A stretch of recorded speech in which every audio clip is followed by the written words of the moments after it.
selamat pagi semua. Perkenalkan, nama saya Indri Adimage, NIM 2003030088, kelas C semester 2, jurusan Sosiologi, Universitas Nusa Cendana Kupang 2021. Oke teman-teman, sebelum kita masuk ke prodinya, jangan lupa kalian like, komen, dan subscribe dan share sebanyak-banyaknya. Terima kasih. Halo teman-teman, selamat malam. Pada malam ini saya akan membuat parodi tugas UAS teori sosiologi klasik tentang 4 tokoh dalam teori sosiologi klasik. Selamat menyaksikan video yang saya buat. Semoga kalian terhibur dan jangan lupa share sebanyak-banyaknya dan jangan lupa like karena penilaian Anda sangat bermanfaat bagi penilaian yang akan diberikan Bapak dosen. Terima kasih. Video parodinya. Terima kasih. Baik, selamat malam. Sebelum saya menjelaskan tentang 4 tokoh dalam teori sosiologi klasik, di sini saya akan menjelaskan sedikit tentang teori sosiologi klasik dan modern.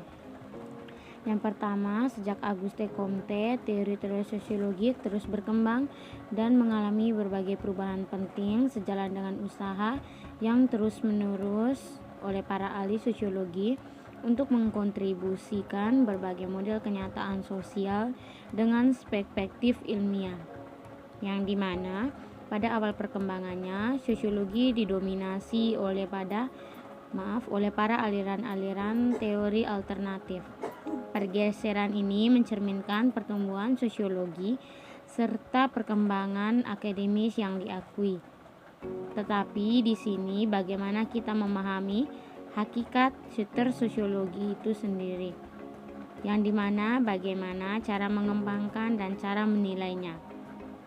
Di sini buku ini menjelaskan tentang masalah dengan membahas teori-teori sosiologi mulai dari klasik hingga aliran-aliran teori modern. Baik, 5 tokoh. Ada juga 5 tokoh klasik yang dibahas, ialah Auguste Comte, Karl Marx, Emil Durkheim, Max Weber, George Simmel, yang disusul dengan pembahasan terhadap 5 aliran teori sosiologi modern, yaitu internasionalisme simbol, yang berikut teori pertukaran, fungsional dan teori konflik, serta teori terbuka. Yang dimana dengan demikian buku ini memberikan suatu pemahaman besar mengenai para peletak dasar teori-teori klasik yang penting serta aliran-aliran teori sosiologi klasik tentang aliran-aliran teori sosiologi klasik modern pada masa kini. Di sini juga bahwa buku ini juga menyediakan tentang bagaimana ilmu-ilmu sosial dan ilmu-ilmu politik tentu bermanfaat bagi kita yang akan mempelajari ilmu pengetahuan sosiologi. Aku bisa bantu apa? Bantu apa? Cinta. Oh, Musa. Kalau saya ada mau butuh, kasih tahu siapa tahu saya bisa bantu kau. Kan ada tugas dari Pak Guru nih Kak, cari 4 tokoh penting dalam teori sosiologi klasik nih Kak. Kau tahu Kak? Kalau kau tahu kau bantu saya tuh sedikit bercatat kerja tugas sama-sama gitu. Teko tulis tuh. Pakai sekarang. Kau tulis siap buku saya pakai buat ini nama-namanya. Saya tahu. Yang pertama tuh ada Auguste Comte. Auguste Comte, jelaskan lagi kayaknya. Oh, guys. Jangan jelaskan lagi nih, panjang lebar. Kau dengar baik-baik ya. Yang pertama tuh ada Auguste Comte, yang dimana Auguste Comte itu lahir pada 1798 di Montpellier, kota di selatan Prancis yang menjadi salah satu pusat gerakan resistensi terhadap revolusi Prancis. Dia lahir dari keluarga borjuis Katolik yang taat. Jadi sampai dia jadi ke tokoh sosiologi tuh, Comte adalah tokoh sosiologi klasik yang awal.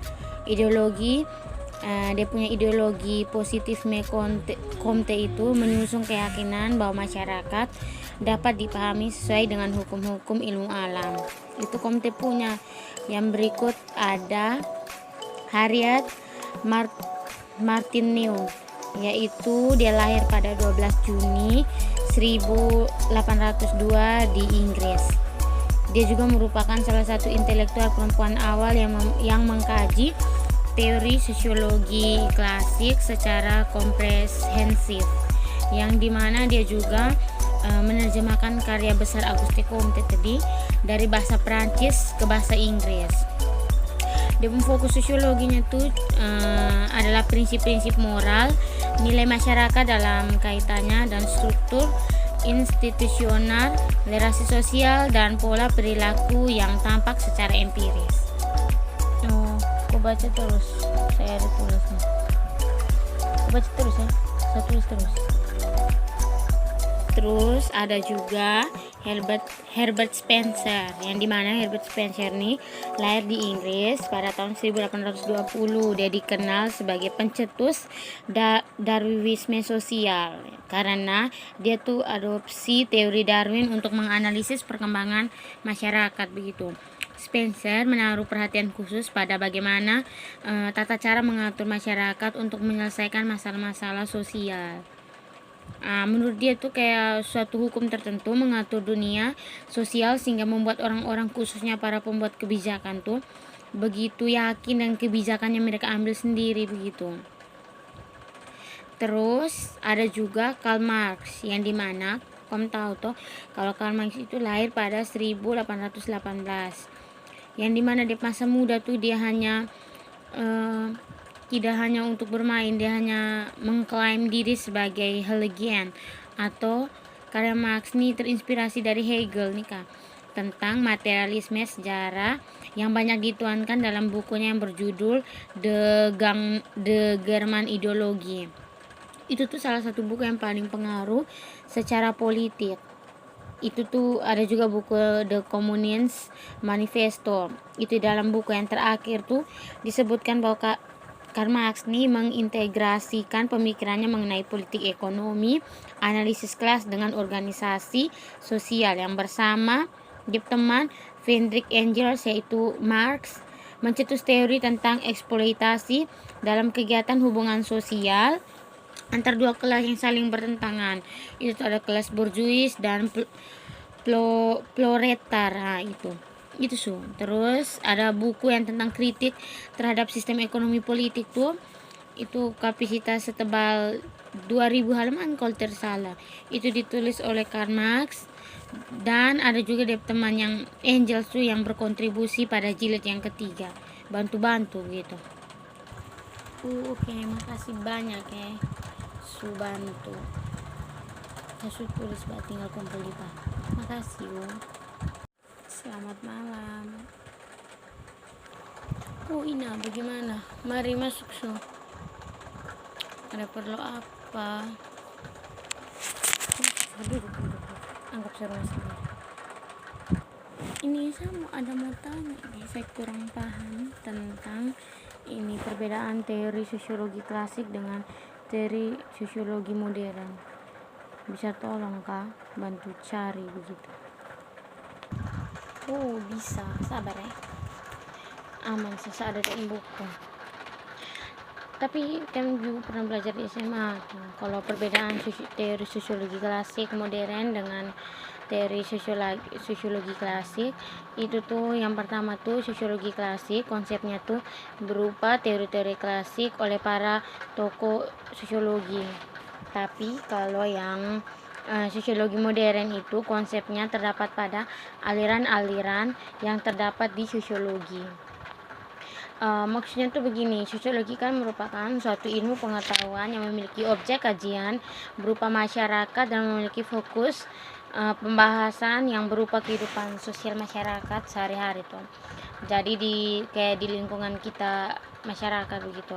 Yang dimana kan sosiologi memiliki ciri-ciri. Yang pertama tuh ada kumulatif. Itu teori sosiologi yang diketahui kini merupakan hasil pengembangan dari teori sosiologi yang sudah ada. yang berikut yang bersifat non etis. Itu tuh suatu ilmu sosiologi yang berusaha untuk mengungkapkan fakta dan fenomena yang terjadi di lingkungan kita masyarakat. Terus ada juga empiris, di mana suatu ilmu sosiologi dapat bermula dari hasil suatu penelitian serta observasi. Yang terakhir tuh ada teoritis, yang itu tuh suatu ilmu sosiologi yang merupakan suatu ilmu yang bersifat abstrak dan tersusun berdasarkan hasil pengamatan yang empiris. Oh begitu kakak. Makasih banyak ya suka penjelasan di saya. Saya mengerti Pak. Jadi penting sekali kita belajar ilmu sosiologi ya. Baru bikin satu kayak patah semangat untuk belajar sosiologi, padahal belajar sosiologi itu menyenangkan gitu. Bagus. Halo teman-teman, terima kasih sudah menonton video parodi saya yang telah saya buat. Semoga parodi saya dapat bermanfaat bagi kalian semua dan kalian dapat memahaminya dengan baik. Sekian parodi dari saya buat, terima kasih.